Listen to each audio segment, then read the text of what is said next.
welcome back. We have a few guests in our studio today. Last year, they organized 2 events to discuss multiple child loss and preterm breaking of amniotic fluid. The third event, which is happening today, is in Infertility at Coconut Grove Hotel. We have in our studio today Baba Kofi, who is a lecturer and founder of Live, Move, Have Your Being. We also have Dr. Florence Nab, who is the CEO of Oh Happy Day Foundation and a lecturer at School of Nursing and Midwifery. They are joining us to talk about a recent fertility research. You're most welcome, Baba and Dr. Nab. Thank you. Thank you. Wonderful. And so I would like to ask Dr. Nab first and foremost, can you tell us a little bit more about this recent infertility research? Well, I would like to start with a definition. Okay. Infertility is the inability of a couple, not a woman, okay, to achieve a pregnancy within 12 months of regular, unprotected sexual intercourse. And regular here means that you have to have sex about 3 to 4 times a week. Wow. If you are planning to get pregnant. So after 12 months, if you have had all this sex and then you still are not pregnant, then maybe it's about time you go to see a doctor. That is what infertility is. But I would like to add that it's a complex problem. Complex because we have the biological causes or the medical reasons why you cannot get pregnant, which the doctor or the gynecologist will outline to you. Okay. But that is also accompanied by some sort of psychosocial problems. And these psychosocial problems start as soon as you are told that you have infertility. They begin to worry, they think a lot, they are sad, they can't sleep. The very thing that they need to get pregnant, which is a sexual intercourse, the relationship is so toxic, they don't even have sex anymore. And then that complicates the problem. Socially, they live in a community, and then within a year, sometimes even less, when the woman is not getting pregnant, people begin to talk. Yeah. They are watching and they are talking, oh, she's not pregnant. It is not happening. What is it? Then the gossip starts in the community. Those are the social problems. And then as it starts, it gets to the couple, then the whole problem is compounded. Once I know they are talking about me, I will withdraw. You will not go for community programs, some withdraw from churches, some associations, and all of that. So that's why I describe it as a complex problem that affects a couple. I like that you said a couple, because a lot of the time in our society we say, you know, it's the woman, it's always the woman, it's always the woman. I would like to know if you've actually worked with any cases where men have been declared infertile. My first research study was among men. Okay.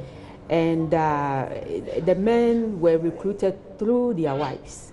Their wives went to the hospital, you know, to find out why they are not getting pregnant, and then the doctors declared them fit but wanted to see their husbands. It was through that I got the men. But it wasn't easy studying them. Men are not open to talk about these issues. And so that research was a tough one for me. But thank God we were able to complete it.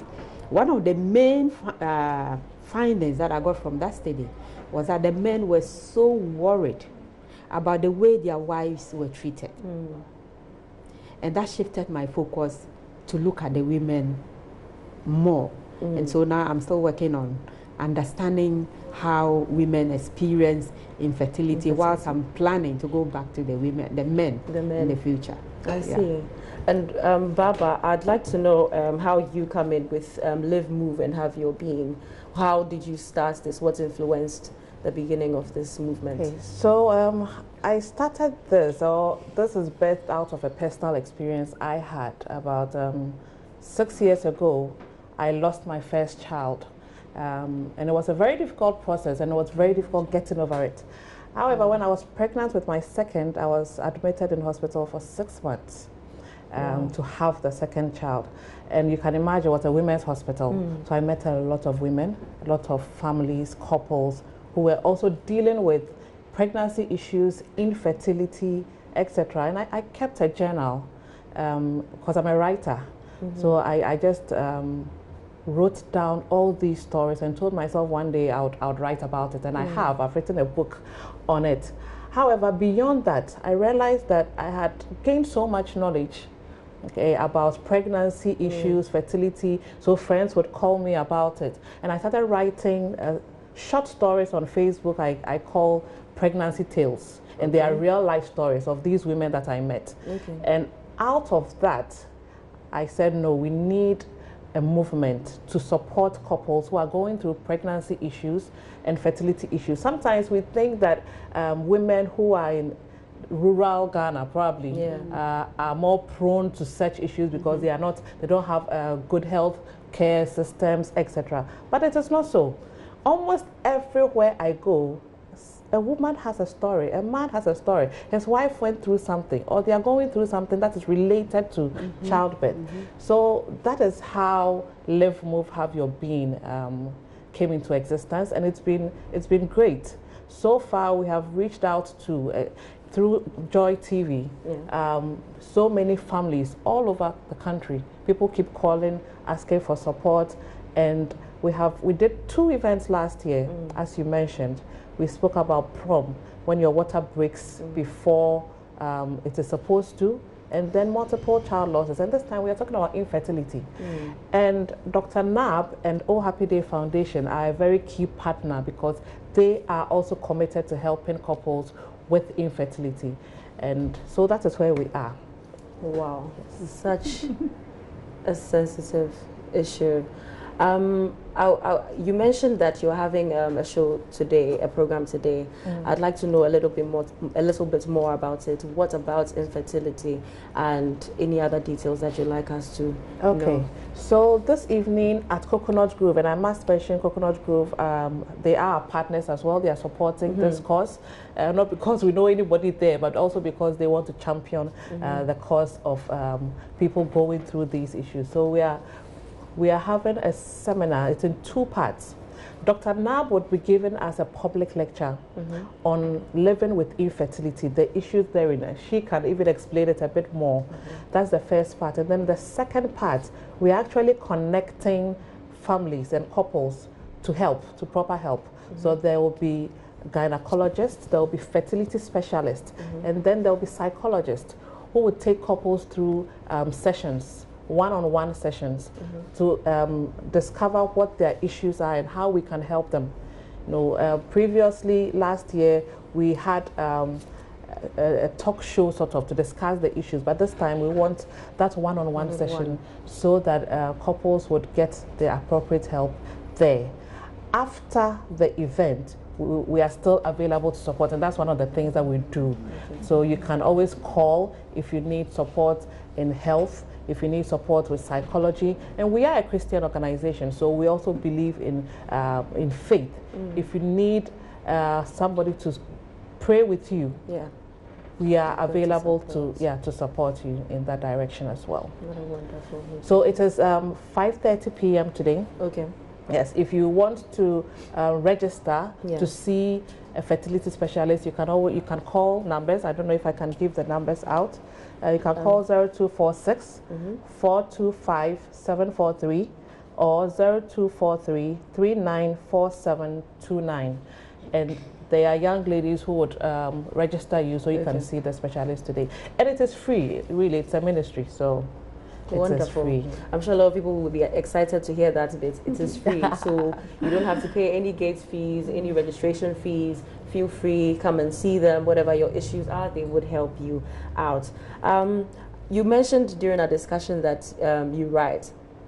I'd like to know what influenced your new book. People don't know that you've actually published a book, In the Womb of Time, a true story by Baba Kofi.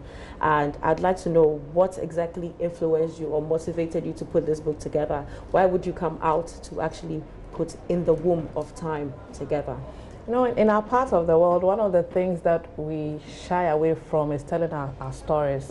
And that's because people think probably when you tell your stories, some demon somewhere would, you know, come and fight with you. But I believe that telling your story encourages other people who are going through similar issues. As I mentioned, when I was in hospital, I kept a journal of all the stories that I met, all the women and the families. You know, every day I was writing in the hospital, and I told myself one day I'll write about it.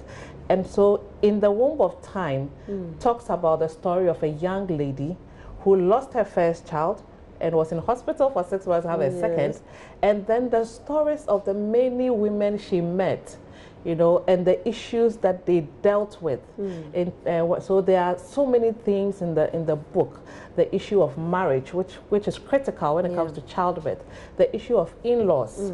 The issue of medical support, psychological support. The trauma that women and men go through when they have challenges with childbirth. And this is it's a story for men, really, because sometimes it is difficult for men to understand what the woman is going through and to offer the appropriate support. So that is what really motivated me to write this. And I wrote it as a novel to make it an interesting read. Yes, so it will be easier for everybody to read. And so yes, that is why In the Womb of Time. Wow, I look forward to reading this book. How did you interact with these women one-on-one, the ladies that came in? Were you in bed rest at the time? Yes, so I was on bed rest at the time, and I interacted with each and every one of these women, and not just them, their families. For instance, there was one lady who was Osofumami. Yeah, she was pregnant with her third child and was bleeding, so she had to be admitted. And even when she was on admission, she had to be calling home all the time, because the husband didn't have time. There were times the husband would call her, one of the children doesn't want to do the homework, and so we got talking. How do you deal with issues like that? She was in hospital, and yet she was more like micromanaging the home. There was a lady who came to give birth to her third, and she went through a very difficult labor, but her two other children were with her right after birth, and she had to take care of them. You know, because husband was not around, and mother-in-law was now on her way from the village. And so a lot of these women, I spoke to them, we interacted a lot, especially for those who were going through infertility. It was difficult, because my first roommate, for instance, she had been going through infertility for 10 years. Wow. She came in for an IVF, and it failed. And so the trauma of it, you know, we had to talk to her, etc., etc. So, wow. Yes, we did. Amazing, amazing. The discussion continues tonight. If you want to keep up with it, you would have to see them at Coconut Grove. Thank you so much for coming through. Teamwork makes the dream work. That's something that I learned today. We would be right back with entertainment.